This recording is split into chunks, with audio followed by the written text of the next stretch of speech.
Students BEd from Gurugram university, MEd from Gurugram university, हम पहले भी कई सारे वीडियोस आपके लिए बनाकर लेकर आ चुके हैं। इसी यूनिवर्सिटी के सभी अपडेट्स लेकर हम टाइमली आपके पास में आते रहते हैं।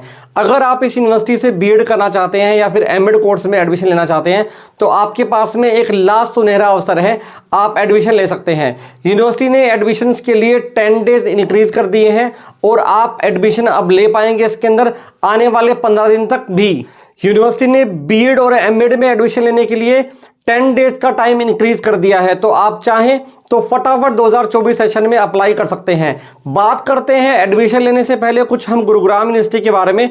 2017 में ये यूनिवर्सिटी स्थापित हुई थी as a state government university के रूप में और बहुत अच्छी यूनिवर्सिटी है। स्टूडेंट्स, हरियाणा में बहुत सारी यूनिवर्सिटीज़ हैं जो कि बीएड कोर्स करवाती हैं, खासकर गवर्नमेंट यूनिवर्सिटीज़।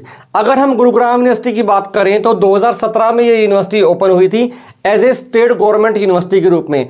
अगर हम बात करें उन छात्रों की जो कि इस यूनिवर्सिटी में एडमिशन लेना चाहते हैं और वो हरियाणा से बाहर के छात्र हैं, अगर वो बिहार से हैं, वो बंगाल से हैं, वो यूपी से हैं, वो राजस्थान से हैं, तो ये यूनिवर्सिटी उनके लिए काफ़ी अच्छी है, खासकर बिहार के और यूपी के स्टूडेंट्स, क्योंकि यूपी और बिहार के स्टूडेंट्स की फर्स्ट प्रेफरेंस रहती है कि उनको दिल्ली के पास में कॉलेज मिल जाए। तो दिल्ली से अगर सबसे अटैच हम किसी यूनिवर्सिटी की बात करें तो गुरुग्राम यूनिवर्सिटी उसमें से एक है। अब आपको गुरुग्राम यूनिवर्सिटी क्यों चूज करनी चाहिए, इसका हम आपको एक एग्जांपल और दे देते हैं। देखिए, स्टेट गवर्नमेंट यूनिवर्सिटी है, इसके अंदर जितने भी कॉलेज हैं वो सारे के सारे एनसीटीई द्वारा मान्यता प्राप्त। तो हमसे बहुत से स्टूडेंट्स के ये क्वेश्चन रहते हैं कि अगर हम गुरुग्राम यूनिवर्सिटी से अपना बीएड करते हैं या फिर एमएड करते हैं तो क्या गवर्नमेंट जॉब के लिए वैलिड रहेगा, क्या हमारे बिहार में चलेगा, क्या हमारे यूपी में चलेगा। तो स्टूडेंट्स, मैं आपको ये क्लियरली बता देता हूँ कि गुरुग्राम यूनिवर्सिटी एक स्टेट गवर्नमेंट यूनिवर्सिटी है, कहीं कोई दिक्कत वाली बात नहीं है। इसके द्वारा करवाई जाने वाली बीएड पूरी तरीके से वैलिड है। ऑल इंडिया लेवल पर आप टीचिंग जॉब के अंदर अप्लाई कर सकते हैं। लेकिन वो कौन कौन सी सावधानियां हैं जो कि आपको एडमिशन लेते समय बरतनी है। अगर आप बिहार से हैं, बंगाल से हैं, अगर आप गुड़गांव के कैंडिडेट भी हैं, तो आपको कौन कौन सी सावधानियां हैं जो एडमिशन लेते समय बरतनी है, क्योंकि बहुत से स्टूडेंट्स स्कैम का शिकार हो जाते हैं। वो ऐसे ही किसी को पेमेंट दे देते हैं और उनका एडमिशन नहीं हो पाता। तो आपको किन सावधानियों का ध्यान रखना है एडमिशन लेने से पहले, तो पूरी जानकारी मैं आपको देने वाला हूं, बने रहिए हमारे साथ में। स्टूडेंट्स, पहले आप गूगल पे टाइप कर दीजिए गुरुग्राम यूनिवर्सिटी एफिलिएटेड कॉलेजेस। आप जब ये लिखेंगे तो आपको गुरुग्राम यूनिवर्सिटी की वेबसाइट आ जाएगी, gurugramuniversity.ac.in।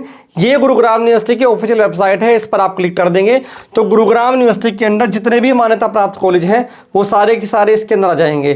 तो आप चेक करेंगे कि भाई आपका जो कॉलेज है वो मान्यता प्राप्त है या नहीं जिसमें आप एडमिशन लेने वाले हैं। दूसरी चीज़ मैं आपको एग्जाम्पल के लिए समझा देता हूँ। जैसे मान लीजिए कि 42 नंबर पर एक कॉलेज है जो कि आपके कंसल्टेंट ने बताया कि वो इस कॉलेज में आपका एडमिशन करवा देगा, पटौदी कॉलेज ऑफ एजुकेशन या फिर कोई भी XYZ कॉलेज जिसमें आप एडमिशन लेते हैं। तो आपको क्या करना है, अब आपको यकीन हो गया कि भाई ये कॉलेज जो है वो जेन्युइन है, तो आपको जो फीस जमा करनी है, अगर आप बिहार में बैठ के फीस जमा कर रहे हैं, पहले तो हम आपको ये क्लियर बताते हैं कि आपको जो फीस है वो कॉलेज में जाकर जमा करनी है। पर अगर आप किसी वजह से कॉलेज नहीं जा पा रहे हैं तो आप कॉलेज का नाम चेक करिए, जो अकाउंट में आप पेमेंट करेंगे वो कॉलेज के अकाउंट में पेमेंट होनी चाहिए, आपको किसी कंसल्टेंट के अकाउंट में पेमेंट नहीं करनी है। और जब आप पेमेंट कर देते हैं तो आप अपने नाम की रसीद का पेमेंट प्रूफ अपने कंसल्टेंट से मांगे, सो दैट आपको यकीन हो जाए कि आपकी ही पेमेंट कॉलेज के अंदर जमा हुई है। तो ये कुछ स्कैम्स होते हैं जो कई बार स्टूडेंट्स के साथ में हो जाते हैं, स्टूडेंट्स को सावधानी रखनी चाहिए। अगर आप स्टिल गुरुग्राम यूनिवर्सिटी में एडमिशन लेना चाहते हैं और अगर आपको एडमिशन्स के रिगार्डिंग कोई भी गाइडेंस चाहिए तो आप दिए हुए नंबर पर हमसे भी संपर्क कर सकते हैं। हमारी पूरी कोशिश रहेगी कि हम एडमिशन में आपकी हेल्प कर दें। बहुत बहुत धन्यवाद।